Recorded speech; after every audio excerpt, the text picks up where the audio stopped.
पुढे जाऊ बातमी दिल्लीमधनं अखिल भारतीय मराठी साहित्य संमेलनाचं उद्घाटन पंतप्रधान मोदींच्या हस्ते पार पडलं। ज्येष्ठ नेते शरद पवार, महाराष्ट्राचे मुख्यमंत्री देवेंद्र फडणवीस यांच्या उपस्थितीमध्ये संमेलनाचा भव्य उद्घाटनाचा कार्यक्रम पार पडला।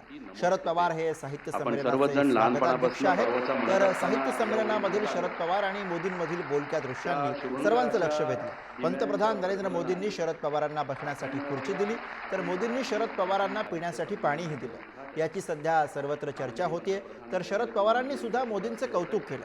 नेहरूंनंतर नरेंद्र मोदींकडनं संमेलनाचं उद्घाटन झालं याचा आनंद आहे, असं शरद पवार म्हणाले। त्यामुळे शरद पवार आणि नरेंद्र मोदींच्या या जवळकीची मोठ्या प्रमाणामध्ये चर्चा होती।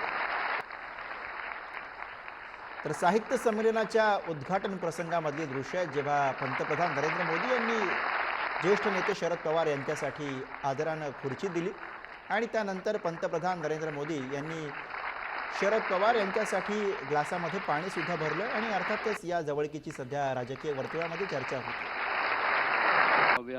98व्या अखिल भारतीय मराठी साहित्य संमेलनाच्या उद्घाटन सोहळ्यामधली हे दृश्य।